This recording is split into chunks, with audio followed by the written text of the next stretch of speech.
Hello दोस्तों, कैसे हो आप। उम्मीद करता हूँ ठीक ठाक होगे। आज मैं आप सबको बताने जा रहा हूँ बरमुडा ट्रायंगल के बारे में। बरमुडा ट्रायंगल के बारे में अब तक आपने कई कहानियों को सुना होगा। ये समुद्र में मौजूद एक अजीबोगरीब जगह है जिसमें अब तक 2000 से ज्यादा पानी के जहाज और 200 से ज्यादा हवाई जहाज गायब हो चुके हैं। लेकिन आज हम आपके सामने लेकर आए हैं ऐसी ही एक कहानी, जब एक पायलट ने अपने हवाई जहाज को बरमुडा ट्रायंगल को अजीबोगरीब और खतरनाक हालात से निकाल के ले आया। जब उस पायलट ने बरमुडा ट्रायंगल के बीच हुए हादसे को दुनिया को बताया तो पूरी दुनिया हैरान रह गई। कल तक उस पायलट ने बरमुडा ट्रायंगल के बारे में छुपा के रखा। कल तक उस पायलट ने इस हादसे को छुपा कर रखा। 25 साल के बाद हादसे को पूरी दुनिया के सामने रखा। हवाई जहाज 90 मिनट के रास्ता बरमुडा ट्रायंगल के बीच हुए हादसे की वजह से 30 मिनट में क्रॉस कर गया। उधर के ऊपर वो हवाई जहाज बादल के बीचों बीच ही दुनिया में चला गया। बड़ा ही रोमांचक होने वाला है। 70 की है। पैसेंजर को बिठाकर एक छोटे बढ़ता है। रास्ता लगभग 500 किलोमीटर लंबा था। ये तय 90 मिनट का निश्चित समय था। उस जहाज की उस समय रफ्तार 290 किलोमीटर थी। उस दिन मौसम बड़ा ही साफ था। पायलट अपने साथ बिजनेसमैन और उसके बेटे को बिठाकर इन्हीं की ओर रवाना हो गया। वो पायलट बड़ा ही अनुभवी था। उसे लगभग 600 घंटे से ज्यादा हवाई जहाज उड़ाने का अनुभव था। लेकिन उस दिन उस अनुभवी पायलट के साथ ऐसी घटना घटी जिसे वो आज तक भुला नहीं पाया। ऐसे ही वो पायलट अपने साथ बिजनेसमैन और उसके बेटे को लेकर आगे बढ़ता है। उसके साथ अजीबोगरीब घटनाओं की शुरुआत होने लगती है। आसमान बिल्कुल साफ था और थोड़ी ही देर में हवाई जहाज अपनी रफ्तार पकड़ चुका था। अभी हवाई जहाज को टेक ऑफ हुए महज कुछ ही मिनट हुए थे कि पायलट को आसमान के बीचों बीच काले रंग के घना बादल दिखाई दिए। पायलट को कुछ समझ नहीं आता कि मौसम इतना साफ था, फिर अचानक इतने बादल कहां से आ गए। पायलट कुछ समझ पाता उससे बादल उससे काफी करीब आ चुके थे। अब उसके लिए रास्ता बदलना बिल्कुल ही नामुमकिन था। दूर से वो गाढ़े रंग का काला बादल छोटा दिखाई दे रहा था, लेकिन जैसे ही पायलट उस बादल के करीब गया, बादल का आकार बढ़ता चला जाता है। पायलट के पास अब सोचने का वक्त नहीं था और वो पायलट अपने हवाई जहाज को उस काले बादल के अंदर प्रवेश करा देता है। जैसे ही वो पायलट उस गाढ़े काले बादल के अंदर घुसता है, पायलट के सामने पूरी तरह से अंधेरा छा जाता है। हवाई जहाज के अंदर का हालात बिल्कुल ऐसा हो जाता है मानो अमावस्या की रात हो गई हो।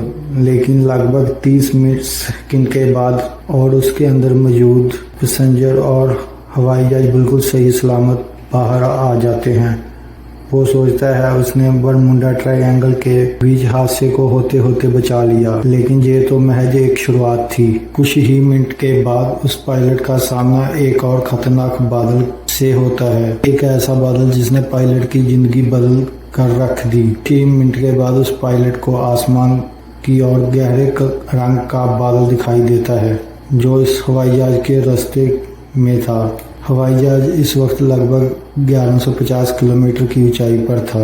अब पूरी रफ्तार के साथ मैनी की तरफ बढ़ रहा था। हवाई जहाज ने अभी तक महज 10-12 मिनट का सफर ही तय किया था और इस बारे उस गहरे काले बादल का आकार बहुत बड़ा था। इतना बड़ा वो अपने हवाई जहाज को उस बादल से बचाकर आगे निकाल नहीं सकता था। पास सिर्फ एक ही रास्ता था कि उस बादल की और होकर आगे बढ़े, क्योंकि पायलट ने अभी अभी एक खतरनाक बादल को क्रॉस किया था। पायलट का कॉन्फिडेंस बिल्कुल ऊपर था। उसे लग रहा था कि वो इस बादल को पार कर लेगा।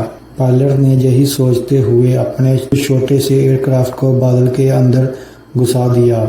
अंदर घुसते ही उस पायलट के लिए कुछ देखना असंभव था, क्योंकि हवाई जहाज को अपने आगे अंधेरा ही अंधेरा दिखाई दे रहा था। लगभग 5 मिनट के वक्त गुजरने के बाद उस गहरे बादल के अंदर ताबड़तोड़ बिजलियां गड़कने लगी। हवाई जहाज के सामने हर 1 मिनट मुश्किल हो गया था। सैकड़ों की संख्या में बिजलियां गड़क रही थी। हवाई जहाज को अंदर मौजूद पायलट और बिजनेसमैन पूरी तरह से डर चुके थे। पायलट को यकीन हो गया था कि वो बरमुडा ट्रायंगल के जाल में फंस चुका है। पायलट बताता है कि जब उसने उड़ान की शुरुआत की थी, मौसम बिल्कुल साफ था और बहुत ही तेज धूप थी कि उसके अंदर था, जबकि वो किसी बादल में नहीं बल्कि किसी सुरंग के अंदर घुस गया हो। पायलट के अनुसार लगता है कि बादल की उस सुरंग की चौड़ाई लगभग 15 किलोमीटर थी, पर लंबाई कितनी थी वो उसे पता नहीं चल सकी। बिजली की गर्जने की वजह से मौसम तेज मूवमेंट की वजह से हवाई जहाज पूरी तरह से हिलने लगा था। पायलट बताता है कि धीरे धीरे हवाई जहाज के ऊपर अपना कंट्रोल खोने लगा था, लेकिन वो अपनी पूरी कोशिश कर रहा था कि हवाई जहाज को अपने कंट्रोल में ले सके। पायलट को इस बात का अंदेशा होने लगा कि वो किसी भूल भुलैया में घुस चुका है, जहां अब तक 2000 से ज़्यादा पानी के जहाज और 200 से ज़्यादा हवाई जहाज लापता हो चुके हैं। देखते ही देखते उस गहरे काले बादल के अंदर हवाई जहाज को घुसे हुए 25 मिनट से ज़्यादा वक्त निकल गया था, लेकिन वो बादल ख़त्म होने का नाम ही नहीं ले रहे थे। उससे भी हैरानी की बात यह है कि वो पायलट चाहकर भी अपने हवाई जहाज को किसी दिशा में बदल नहीं पा रहा था। हवाई जहाज पूरी रफ्तार से साथ सीधे निकलता जा रहा था। तभी उस हवाई जहाज के आगे रोशनी दिखाई दी, बिल्कुल वैसा जैसा से निकलने का कोई रास्ता हो। पायलट खुश हो जाता है और वो जितनी जल्दी हो सके उस बादल की सुरंग से बाहर निकलने का इंतजार करने लगा। लेकिन तभी हवाई जहाज के अंदर मौजूद सारे इक्विपमेंट अजीबोगरीब व्यवहार करने लगे। हवाई जहाज के अंदर मौजूद हर एक कांटा हिलने लगा और कंपास में कांटा जोर जोर से घूमने लगा। ऐसा लगता है उस हवाई जहाज को पायलट नहीं जबकि कोई और कंट्रोल कर रहा है।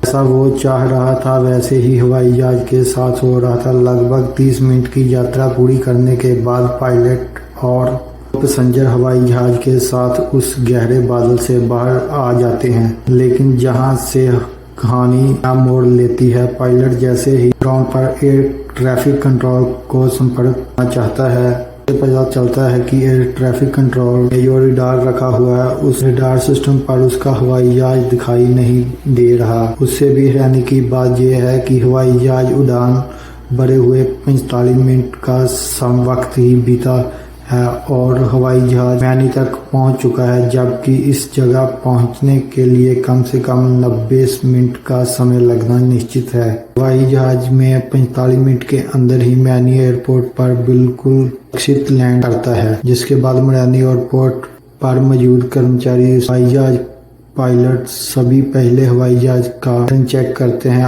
और उसकी आंखें खुली की खुली रह जाती है, क्योंकि ईंधन आधे से भी कम खर्च हुआ था और समय मात्रा मैनी और मौजूद हर एक कर्मचारी को लेकर बड़ा ताज्जुब बढ़ गए। आखिरकार इस घटना हुई कैसे, क्योंकि अगर चाहकर भी इस हवाई जहाज को 90 किलोमीटर प्रति घंटे की रफ्तार से तेज नहीं उड़ा सकता। 47 मिनट के अंदर 500 किलोमीटर की दूरी तय किया। इस बात को पूरी दुनिया में छुपाकर रखा गया और पायलट एयरपोर्ट में जुड़े लोग इस बात की तहकीक करने में जुड़ गए। आखिरकार बरमुडा ट्रायंगल के बीच इस हादसे का जिम्मेदार कौन था। जिस तरीके से उस घटना का जिक्र करता है, उसे सुनते हुए पूरी दुनिया के वैज्ञानिकों ने अनुमान लगाया कि 100% सच है कि बरमुडा ट्रायंगल के बीच कोई अनहोनी नहीं होती, बल्कि वहां समय यात्रा पर निकलने का कोई रास्ता है। तो दुनिया भर के वैज्ञानिकों इस बात को कहते हैं कि बरमुडा ट्रायंगल के बीच घटनाएं होती हैं। ये कोई और नहीं बल्कि दूसरी दुनिया के कुछ जिम्मेदार हैं। आपको जानकारी के लिए बता दें कि बरमुडा ट्रायंगल का इतिहास बहुत ही पुराना है और इस बारे में बस था कि वो माना जाता है कि यही बताता है कि जैसे वो बरमुडा ट्रायंगल के पास पहुंचा, उसके कंपास ने काम करना बंद कर दिया। इसके बाद कंपास के आसमान की ओर चर से आग का गोला दिखाई दिया, सीधा जाकर समुद्र के बीच गिर गया। जो घटनाएं अब तक हुई हैं उनसे पाया गया है कि जब भी कोई जहाज वायु जहाज जहां पहुंचता है तो उसके रडार काम करना बंद कर देते हैं या ठीक से काम नहीं करता। पहुंचने के बाद हमारी दुनिया से संपर्क टूट जाता है। तो आपको ये जानकारी अच्छी लगी होगी। अगर अच्छी लगी है तो प्लीज़ लाइक और कमेंट ज़रूर कर दीजिए, चैनल को सब्सक्राइब कर लीजिए। मिलते हैं अगली वीडियो में।